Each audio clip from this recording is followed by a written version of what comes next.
was cheating me, Grandpa. వస్తానన్నారు. Hello doctor. When you come, you must take me to the Marvel Studios. Promise? వస్తానరా, promise. Okay. సరే నాన్న, తర్వాత మాట్లాడదాం. Bye. Bye. Yes, thanks for the appointment doctor.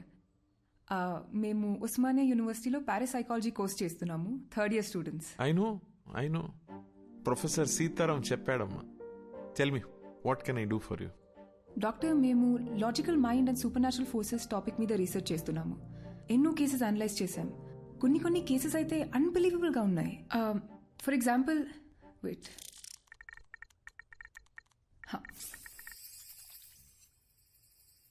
2011లో ఢిల్లీలో పుట్టి పెరిగిన మనీషా అనే ఒక 4 ఏళ్ల పాప, నా పేరు సుమన్ అని, రాజస్థాన్లో మా ఇల్లు ఉందని చెప్పి వాళ్ళ పేరెంట్స్ని కరెక్ట్గా గుర్తుపట్టింది. I'll just add to this. ఆ ఇంట్లో నిజంగానే సుమన్ అనే అమ్మాయి ఉండేది. 5 years ముందు ఓ యాక్సిడెంట్లో చనిపోయిందని చెప్పారు. How is it possible doctor? We were blown away by these facts. Professor సీతారాంతో దీని గురించి డిస్కస్ చేస్తున్నప్పుడు వీటన్నిటికీ మించిన ఒక అన్యూజువల్ కేస్ మీరు సైకాలజిస్ట్గా ప్రాక్టీస్ చేసే రోజుల్లో హ్యాండిల్ చేశారని చెప్పారు. ఇఫ్ యూ డోంట్ మైండ్ ఆ కేస్ గురించి చెప్పారంటే మా ప్రాజెక్ట్కి చాలా యూస్ఫుల్గా ఉంటుంది. And we really are curious to know. ఈ ప్రపంచమే ఒక అద్భుతం అమ్మా. It is full of mysteries and surprises.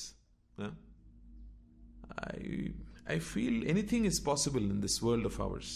We just have to keep our minds open like a parachute and then believe and later on accept. Okay, coming to the case that you're talking about, నేను బాగా ఎమోషనల్గా connect అయిన case అది. సైన్స్కి మించి ఆలోచింపచేసిన case.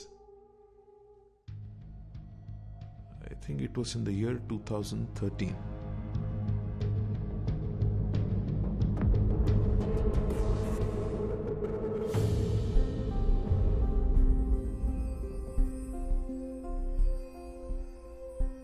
మేము smile foundation నుంచి వచ్చాం. బస్తీలో పిల్లలకి ఫ్రీగా స్కూల్ బ్యాగ్స్ ఇస్తున్నాం ఆంటీ. చాలా సంతోషం అమ్మా. High five. హాయ్ హాయ్ అక్క. How old are you? 10 ఏళ్ళు. అక్క నాకు ఈ బ్యాగ్ ఇస్తావా? ఇస్తా గానీ ఈ రోజు నువ్వు స్కూల్ కి పోలేదా? లేదక్క, నేను స్కూల్ కి వెళ్ళట్లేదు. ఇళ్లల్లో పనికి వెళ్తున్నాను. పనికి వెళ్తున్నావా? అవునక్క, నేను చదువుకోవట్లేదు. కానీ నాకు బ్యాగ్ వేసుకొని వెళ్ళడం చాలా ఇష్టం అక్క. కనీసం పనికైనా బ్యాగ్ వేసుకొని వెళ్తాను. ప్లీజ్ అక్క, నాకు కూడా ఓ బ్యాగ్ ఇస్తావా? థ్యాంక్స్ అక్క.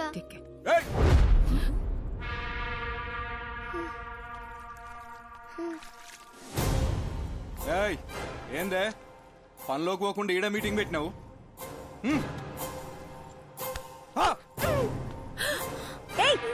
నువ్వు అసలు మనిషివేనా? చిన్న పిల్లని కొడతావేంటి?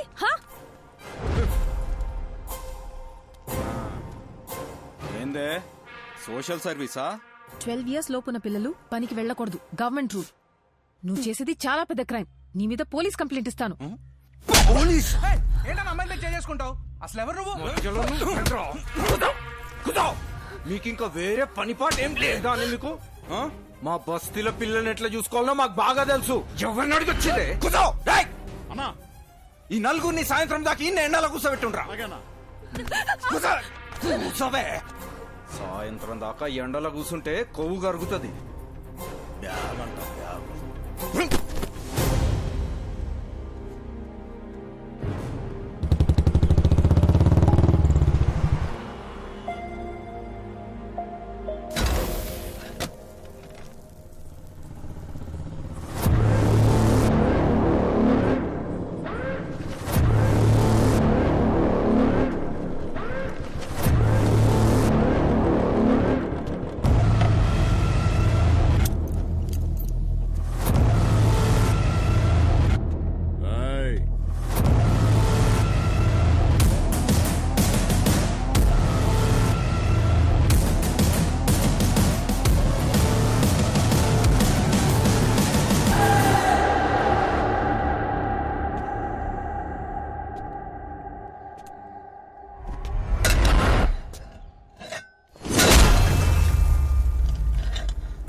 15 రూపాయలే?